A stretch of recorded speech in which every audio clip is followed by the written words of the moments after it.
God is good.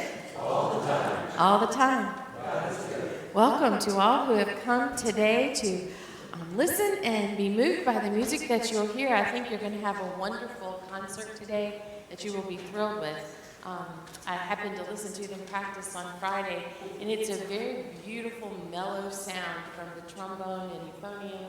And so I think that you will really enjoy our concert today, and the program looks wonderful as well. So before we start and let Kenneth Keller and Chris Titko take over, let us have a prayer together. Almighty God, we thank you for this day, and for those whose hearts seek your love and grace through music. We're thankful for those who share their talents and gifts, for Kenneth and Chris. And during the season of Lent, may we seek transformation of hearts and always remember the needs of those who struggle for food and shelter. May the beauty of music move our hearts to focus on others, that we may give of ourselves in your name. Amen. Amen. Now, Kenneth Keller and Chris Titko, our Director of Music here at Monumental, the David Lindauer Endowed Chair for Music and the Arts.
Thank you very much, ladies and gentlemen. Well, good afternoon, and my name is Ken Keller, and it's wonderful to be here performing for you. And Chris Tycho, of course, you know what a great musician he is, and it's my pleasure to work with him today. He's very musical, and it makes my job so much easier.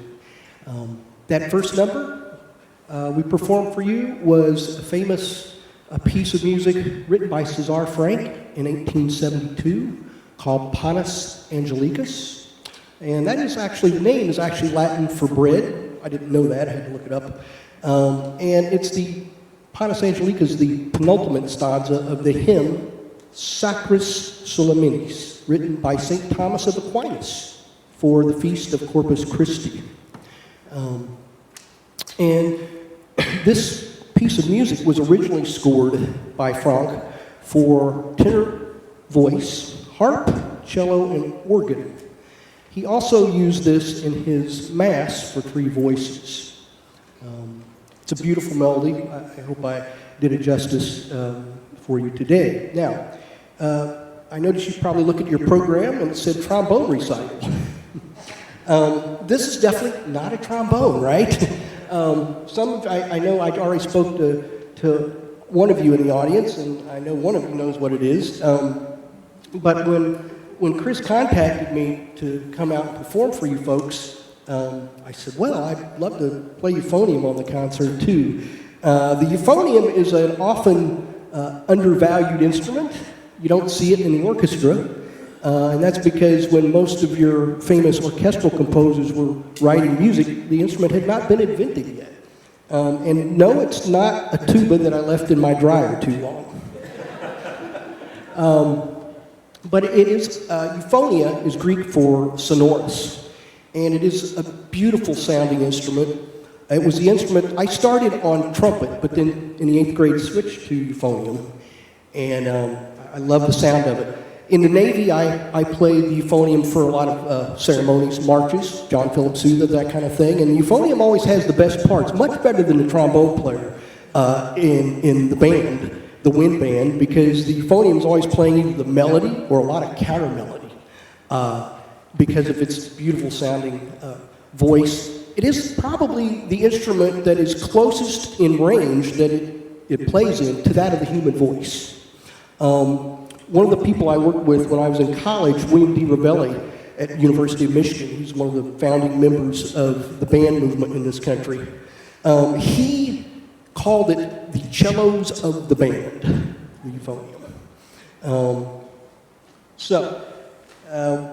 I'd like to move on from that first piece. This next piece, you're probably going to recognize. You hear it a lot in all kinds of different settings. I'm not even going to mention the name of it right now because I know you know.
Thank you so much. I love playing for folks like you because I see on your faces, even though I'm playing the music up here, I still keep an eye on you folks, and I see the smiles, and that really means a lot to a performer. I mean, it's Armada, And, what Chris did on this tune, he's so melodic with his accompaniment. I mean, what he did, you can just stand alone as a performance by itself. Really kudos to Chris on that one. I really like what he did there. You guys are lucky you got this guy with you. Well, so as you probably know, that was Jesus Joy of Man's Desiring by J.S. Bach. And I wanted to do it even though it's probably one of the overdone pieces in classical music, you could probably easily say. But I like featuring it because it's so melodious, it really matches the euphonium sound so well. But Bach was so instrumental in the development of Western music. Without Bach, our music would look a lot different. And so I always try to put a Bach piece somewhere in the program when I can. And the thing that's really I like to impart upon audiences about Bach that really hits it for me. I'm also a commercial player, so I do lots of different things. I play Dixieland, trombone, I play jazz, Broadway musicals, whatever. But the thing about Bach's music, he was really like a jazz improviser of his day, because he would sit at the organ and he would improvise. And the things that he come up with were just genius, right? And so anyway, that's my little take on that. And that piece was written by him in 1723 and comes from a chorale setting of the cantata Herz und Mund and Tatenliebe, which I probably didn't get close to pronouncing properly. All right, so I am a United States Navy Master Chief Musician, retired. I retired in 2019. I served our Navy for 30 years, played music and led bands in over 20 countries around the world, and I was on staff at the Navy School of Music here in the early 2000s. And since last year, I started my own company, Keller Musical Services, LLC. And so now I'm providing musical ensembles for our local communities. I live in Chesapeake. My daughter started at UVA this year. She's a freshman at UVA, and made Chesapeake our home when I retired. And so I love being here in this area. It's a lot of wonderful people who enjoy music here. And so the next thing that we're going to do is a wonderful piece of music, which I was telling Chris when we rehearsed the other day. The first time I heard it was in high school. There was a famous euphonium player who was a soloist with the Air Force Band, who I had the pleasure of playing when he came to my band and played a solo. And I worked also for the band director that he worked for as just an all-state band when I was first chair euphonium in the all-state band in Missouri for 3 years. This gentleman was so well known that he's pretty much the face of the TUBA organization for a number of years. Mr. Brian Bowman was a soloist with the United States Air Force Band on euphonium, and he recorded a CD of all sacred music. And it's really, to this day, I still listen to it a lot. And this next piece is on that, and the first time I heard it, I just fell in love with it. And Chris was telling me that he's sung it many times as a soloist. "If With All Your Hearts" by Felix Mendelssohn. This piece was written in 26 August 1846, premiered in Birmingham Town Hall in England. And it's an aria, which is often performed by a tenor cast as Obadiah in the fourth movement of the piece. It's the fourth song in the first movement of the work. So, without further ado, "If With All Your Hearts" from Elijah by Felix Mendelssohn.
Okay, so you might recognize this instrument. This is what you were expecting when you walked in the door.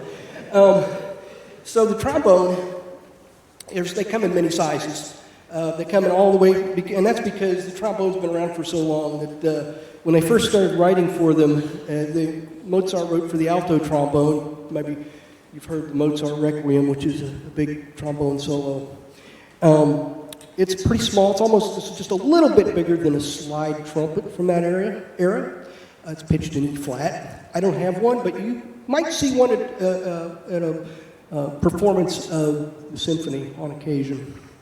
The next trombone up in size, down in size, I guess, would be the tenor trombone, the straight tenor trombone. And it can range from a very smaller board horn for commercial work, like, say, when I go to play first trombone in a big band, or second if I'm playing the solo book, the jazz book, then you'll see it's a smaller version of this without this attachment thing here.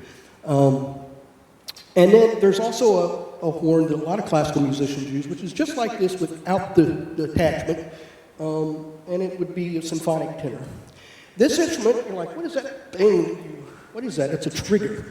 And so this trigger, what it permits you to do, a lot of classical composers would write music for the trombone, not specifically for a bass trombone, which would be two of these things, but in the lower register that can't be reached except with false tones on a regular tenor. And so this trombone was invented to help get down in that register, and you'll hear it in like Bruckner, and I mean it's all over the place the way that the trombone is used in that. It permits the trombone section to be written for with 3 trombones in a symphony orchestra, and you get this beautiful, rich, sonorous sound. Anyway, so that's about the tenor trombone. I titled this program Sacred Classics, Hymns, and Spirituals. And this next tune is a hymn, I know you all recognize. Written in 1892, it was included in the Protestant Episcopal hymnal, God of Our Fathers. It was written by Mr. Daniel C. Roberts. And he served in the Union Army during the Civil War and was ordained in the Episcopal Church as a priest in 1866. This tune that he wrote brought him incredible fame. But he remained true to his roots in Vermont and continued to minister there over the years until he passed on. God of Our Fathers.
Okay, thank you. Well, yeah, God of Our Fathers. I always loved that piece. When I was growing up as a kid, playing in my high school band, and then at All-State and eventually college, Claude T. Smith, who's a very famous band arranger, he's from Kansas City, which is where I'm from, and I got to meet him many times. He arranged the band work of that piece. It's one of the staples of the Wind Library. And if you ever get a chance to hear it performed by a band, a wind band, it's really something. And I've loved that piece ever since. All right, well, this next piece, you'll notice that a lot of the things I've done today are from vocal works. And vocal works, as I was mentioning earlier, euphonium is kind of in that vocal range, and trombone also. And so they transfer very well for playing on wind instruments because of the musicality often involved and the ranges of the piece. This next number is from the fifth movement of Gabriel Fauré's Requiem in D minor. And it was written between 1887 and 1890. And the source of this is a pair of lines from the hymn Des Irae. The latter is a description of the Last Judgment, originally a medieval poem, and many people have set this to music, specifically in requiems. There was Luigi Cherubini, Antonin Dvorak, Maurice Duruflé, John Rutter, and most recently, even Andrew Lloyd Webber. And the phrase Piesu actually means pious Jesus or merciful Jesus in Latin. So I hope you enjoy our version of Piesu from Fauré's Requiem.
Okay, so we've covered the program-wise today. We've covered the sacred classics.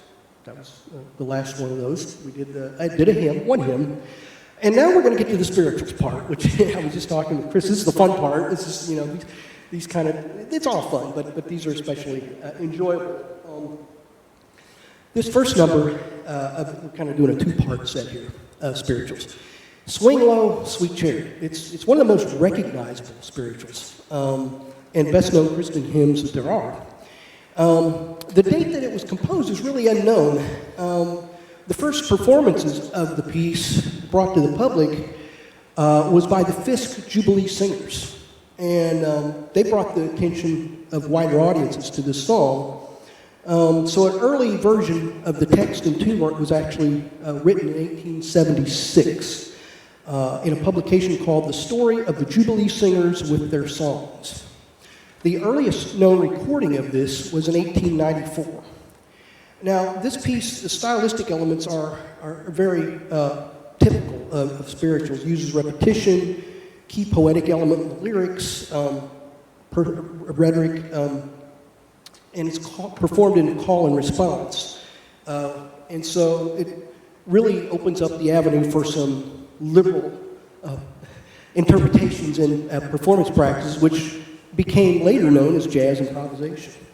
And so I like this tune, and I asked Chris if we could program a couple of these, and he said sure. So we will perform Swing Low, Sweet Chariot for you, and hope you enjoy it. Thank you.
Thank you, ladies and gentlemen. That was fun, and you may have noticed there was a little section in there. I didn't really necessarily stick to the written improvisation because it gave me a little freedom to do some improvising on the melody.